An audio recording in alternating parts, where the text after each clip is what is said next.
আমাদের সালমান এফ রহমানদের মতো বাটপারদের দরকার নাই, মীর কাসিম আলীদের মতো মানুষ দরকার।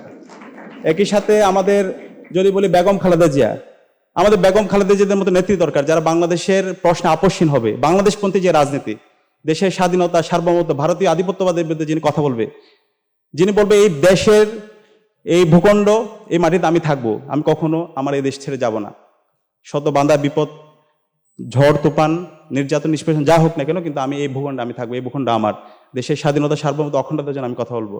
আমাদের শহীদ জিয়ার মতো নেতৃত্ব দরকার, যে শহীদ জিয়ার মাধ্যমে তার যে দেশের স্বাধীনতা সার্বভৌমত্বের প্রতি তার দরদ, আজকে যে পার্বত্য চট্টগ্রামের যে অখণ্ডতা, এই সব কিছু শহীদ জিয়ার অবদান। তিনি যে ভৌগোলিকভাবে তিনি তার দেশকে ভালোবাসতেন, তাদের কথা এবং কাজের মধ্যে মিল ছিল।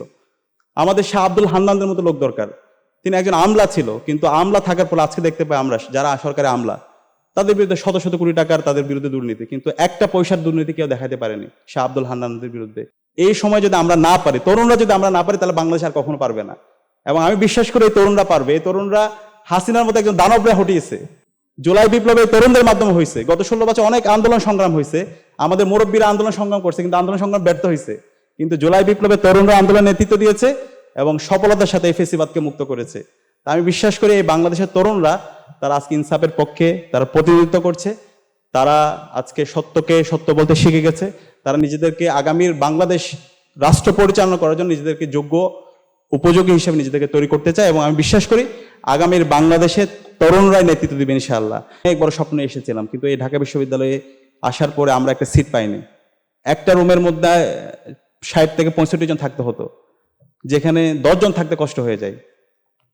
এরপরে হচ্ছে শিক্ষার্থীদেরকে জোরপূর্বক প্রোগ্রামে নিয়ে যাওয়া, এরপর হচ্ছে ছাত্রলীগের সন্ত্রাসীদের যে mini gas room, big gas room, এই টাইপের বিভিন্ন ধরনের গ্যাস রুম টর্চার সেলের মাধ্যমে শিক্ষার্থীদের যে স্বপ্ন, সেই সকল স্বপ্নগুলোকে ভেঙে চুরমার করে দেওয়া হয়।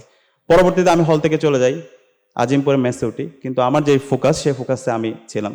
এবং একই সাথে আমি ফার্স্ট সেমিস্টারে ডিপ্লোমাতে ফার্স্ট হই। এবং আমার যে টার্গেট ছিল, একই সাথে আমার সফট স্কিলটা আমি ডেভেলপ করব।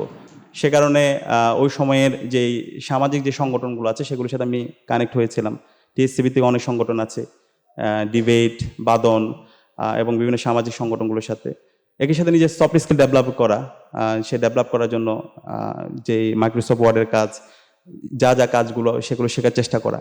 তো এইটা আমার টার্গেট ছিল। এবং আমার বন্ধুদেরকে অনেকে দেখতে পেয়েছি, তারা সেগুলো নিজেদের স্কিলগুলো ডেভেলপ করার চেষ্টা করেছে।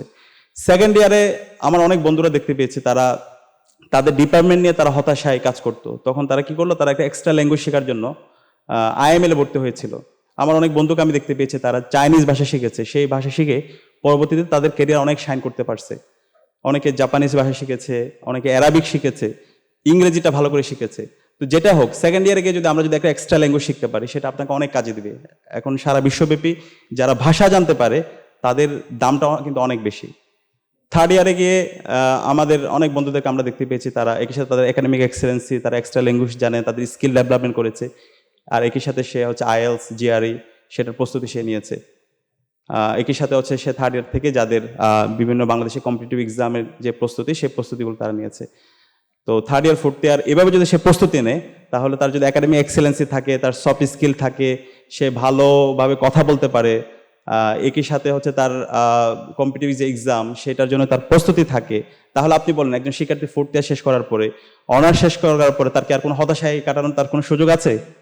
তো সে কারণে আজকে এই যে আপনাদের নিজেদেরকে প্রস্তুত করা, নিজেদের যে সময়, অবারিত যে সুযোগ আল্লাহ তাআলা আমাদেরকে দিয়েছে, সেই সময়ের যথাযথ হক আদায় করার জন্য এবং নিজেদের রিসোর্সগুলোকে প্রপারলি ইউটিলাইজ করার জন্য আজকের এই আয়োজন। আমি আশা করছি আজকে এখানে যারা ডেলিগেটরা আছে, আপনারা এখন থেকে নতুনভাবে শপথবদ্ধ হবেন, নিজেদেরকে তৈরি করবেন। এবং আমি বিশ্বাস করি বাংলাদেশের মেধাবী শিক্ষার্থীরা ঢাকা বিশ্ববিদ্যালয়ে পড়াশোনা করে, আপনারা মেধা স্বাক্ষর রেখে এখানে বিশ্ববিদ্যালয়ে চান্স পেয়েছেন।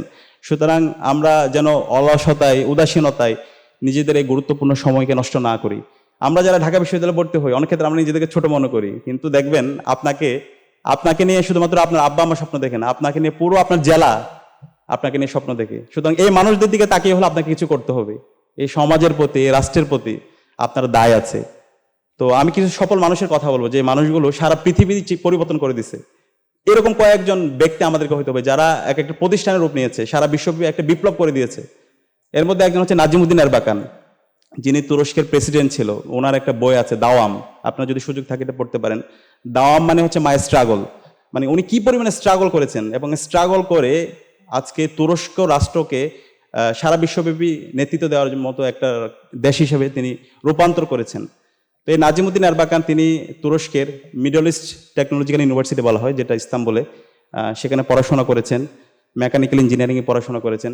পরবর্তীতে তিনি তার স্কিলের মাধ্যমে, তার মেধার মাধ্যমে, যোগ্যতার মাধ্যমে তিনি এমন এমন কিছু ইনোভেশন নিয়ে এসেছেন যে ইনোভেশনের মাধ্যমে সেটা 1950 থেকে 55 সালের দিকে সারা বিশ্বব্যাপী এই ইনোভেশনগুলো গুরুত্বপূর্ণ ভূমিকা রেখেছে তুরস্ক রাষ্ট্র সারা বিশ্বব্যাপী নেতৃত্ব দেওয়ার জন্য। পরবর্তীতে তিনি তার যোগ্যতার মাধ্যমে তিনি পলিটিক্যাল পার্টি করেছেন। সেই পার্টি বারবার ব্যান করে দেওয়া হয়েছে, প্রায় 7-8 বার তার পার্টিকে নিষিদ্ধ করে দেওয়া হয়, কিন্তু তার মেধা, তার যোগ্যতা, তার স্কিলের মাধ্যমে তিনি বারবার ঘুরে দাঁড়িয়েছেন। এবং সর্বশেষ তিনি হচ্ছেন সাদাত পার্টি, এবং সাদাত পার্টি থেকে পরবর্তীতে হচ্ছে আজকের আক পার্টি, যেটা এরদোয়ান। এই যে এরদোয়ান, আজকে তুরস্কের রাষ্ট্রে যাদেরকে দেখতে পান, এরদোয়ান, মোহাম্মদ গুল, যাদের মাধ্যমে আজকে তুরস্ক রাষ্ট্র তাদের ইকোনমি, তাদের সায়েন্স, টেকনোলজি, ইনোভেশনের মাধ্যমে সারা বিশ্বব্যাপী নেতৃত্ব দিচ্ছে, সবকিছু এই নাজিমুদ্দিন এরবাকানদের হাত ধরে তৈরি হয়েছে। তো এরকম নাজিমুদ্দিন এরবাকান আমাদের এই ঢাকা বিশ্ববিদ্যালয় থেকে তৈরি হওয়া দরকার। আমি বাংলাদেশের যদি স্টোরি বলি, আপনারা জানেন মীর কাসেম আলী। মীর কাসেম আলী এই মানুষটি সারাটা জীবন তিনি কাজ করেছেন, মানুষ তৈরি করার কাজ করেছেন। আজকের যে প্রাইভেট সেক্টর তার গুরুত্বপূর্ণ এক্সপ্লোর করার পেছনে মীর কাসেম আলীর অবদান আছে। আজকের যে ট্যুরিজম সেক্টর এক্সপ্লোর করা বাংলাদেশে, সেক্ষেত্রে মীর কাসেম আলীর অবদান আছে।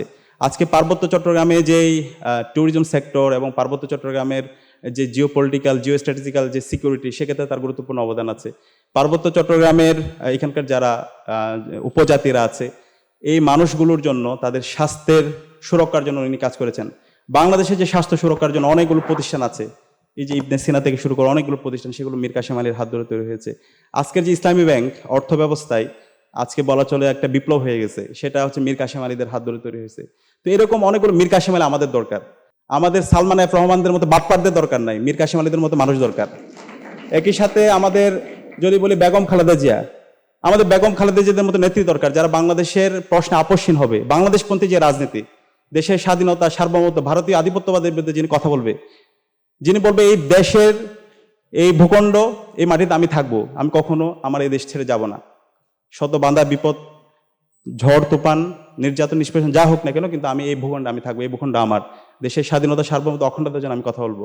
আমাদের শহীদ জিয়ার মতো নেতৃত্ব দরকার, যে শহীদ জিয়ার মাধ্যমে তার যে দেশের স্বাধীনতা, সার্বভৌমত্বের প্রতি তার দরদ, আজকে যে পার্বত্য চট্টগ্রামের যে অখণ্ডতা, এই সব কিছু শহীদ জিয়ার অবদান। তিনি যে ভৌগোলিকভাবে তিনি তার দেশকে ভালোবাসতেন, তাদের কথা এবং কাজের মধ্যে মিল ছিল। আমাদের শাহ আব্দুল হান্নানদের মতো লোক দরকার। তিনি একজন আমলা ছিল, কিন্তু আমলা থাকার পর আজকে দেখতে পাই আমরা যারা সরকারি আমলা, তাদের বিরুদ্ধে শত শত কোটি টাকার তাদের বিরুদ্ধে দুর্নীতি, কিন্তু একটা পয়সার দুর্নীতি কেউ দেখাতে পারেনি শাহ আব্দুল হান্নানদের বিরুদ্ধে। সারাটা জীবন তারা মানুষ গড়ার কাজ করেছেন।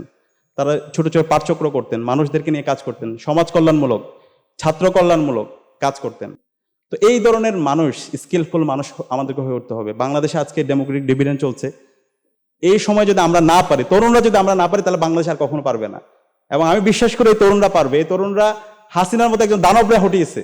জুলাই বিপ্লবে তরুণদের মাধ্যমে হয়েছে। গত 16 বছর অনেক আন্দোলন সংগ্রাম হয়েছে, আমাদের মুরব্বীরা আন্দোলন সংগ্রাম করছে, কিন্তু আন্দোলন সংগ্রাম ব্যর্থ হয়েছে। কিন্তু জুলাই বিপ্লবে তরুণরা আন্দোলন নেতৃত্ব দিয়েছে এবং সফলতার সাথে এই ফেসিবাদকে মুক্ত করেছে। আমি বিশ্বাস করি এই বাংলাদেশের তরুণরা, তারা আজকে ইনসাফের পক্ষে তারা প্রতিনিধিত্ব করছে। তারা আজকে সত্যকে সত্য বলতে শিখে গেছে। তারা নিজেদেরকে আগামীর বাংলাদেশ রাষ্ট্র পরিচালনা করার জন্য নিজেদেরকে যোগ্য, উপযোগী হিসেবে নিজেদেরকে তৈরি করতে চায়। এবং আমি বিশ্বাস করি আগামীর বাংলাদেশের তরুণরাই নেতৃত্ব দেবে ইনশাআল্লাহ। সেই নেতৃত্ব দেওয়ার জন্য আমাদের সবাইকে প্রস্তুত হতে হবে, এবং সেই যাত্রায় ঢাকা বিশ্ববিদ্যালয় কেন্দ্রীয় ছাত্র সংসদ ডাকসু আপনাদের পাশে সার্বিকভাবে আমরা পাশে থাকতে চাই। আমরা আশা করছি এই ধরনের আয়োজন অব্যাহত থাকবে, এবং আজকের এই আয়োজনের জন্য থ্রাইভিং স্কিলকে আমরা আন্তরিকভাবে ধন্যবাদ জানিয়ে, এবং আজকে যারা স্পিকার আছে, গেস্ট আছে, তাদেরকে সবাইকে ধন্যবাদ জানিয়ে আমি আমার কথা এখানে শেষ করছি। আসসালামু আলাইকুম।